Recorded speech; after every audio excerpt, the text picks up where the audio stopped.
கர்த்தராகிய இயேசு கிறிஸ்துவின் நாமத்தில் உங்களை அன்போடு வாழ்த்துகிறேன். இன்று ஆண்டவர் நமக்கு தரும் அற்புத வார்த்தை யோவான் 20:27. அவிசுவாசியாயிராமல் விசுவாசியாயிரு. John 20:27. Be not faithless but believing. அன்பான சகோதர சகோதரிகளே, உயிர்த்தெழுந்த இயேசு முதலாவது மகதலேனா மரியாளுக்கு தரிசனமாகிறார்.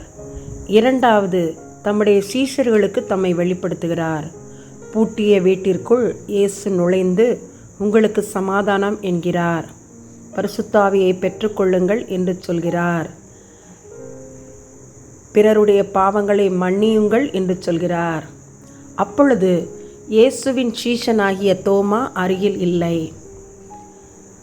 இயேசு சென்றுவிட்ட பின் சீஷர்கள் தோமாவிடம் இதனை கூறுகின்றனர்.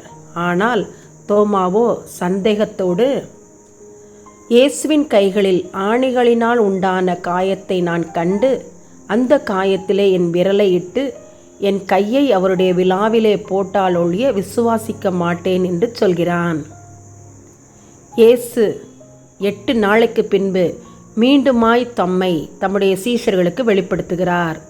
அப்பொழுது தோமாவை கண்டு, தோமாவே, உன் விரலை இங்கே நீட்டி என் கைகளை பார், உன் கையை நீட்டி என் விலாவிலே போடு என்று சொல்லி அவனுக்கு இன்று ஆண்டவர் நமக்கு தந்த வாக்குத்தத்த வசனத்தை அவனுக்கு சொல்கிறார். ஆம், அநேக சமயங்களில் நாம் அவிசுவாசத்துடன் பேசிக்கொள்கிறோம். கர்த்தர் நமக்கென்று தந்த வாக்குத்தத்த வசனத்தை நிச்சயமாய் நம் வாழ்வில் நிறைவேற்றுவார். நாம் சந்தேகப்பட தேவையில்லை. உயிர்த்தெழுந்த இயேசுவை கண்ட தோமா இந்தியாவிற்கு மிஷனரியாக வருகிறார். நீங்களும் நானும் ஆண்டவரை ஏற்றுக்கொண்டதற்கு அவர் ஒரு காரணம். இன்று நம்முடைய பதில் என்ன? நாம் கர்த்தரை விசுவாசித்து கர்த்தருக்காக சுவிசேஷம் சொல்கிறவர்களாய் மாறுவோமா? ஆமென். எங்கள் விசுவாசத்தை வர்த்திக்க செய்கிறவரே, தர்மையான ஜெப நேரத்துக்காக ஸ்தோத்திரம். எங்களை தாழ்த்தி முடி திருமுகத்தை நோக்கி பார்க்கிறோம்.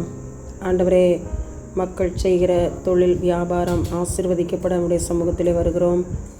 ஆண்டவரே, உன் கைகளின் பிரயாசத்தை சாப்பிடுவாய், உனக்கு பாக்கியமும் நன்மையும் உண்டாயிருக்கும் என்ற நம்முடைய வசனத்தின்படி பிள்ளைகளை நீர் ஆசீர்வதிக்க வேணுமா ஜெபிக்கிறேன். குடும்பங்களை ஆசீர்வதிக்க வேணுமா ஜெபிக்கிறேன். தனிநபரை ஆசீர்வதிக்க வேணுமா ஜெபிக்கிறேன்.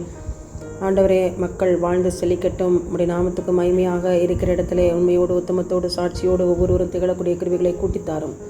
மக்களின் தொழில் வியாபாரம் ஆசீர்வதிக்கப்பட நம்முடைய சமூகத்திலே பாரத்தோடு ஜெபிக்கிறோம். எங்கள் ஜெபத்தை நீர் கேட்டதற்காக நன்றி.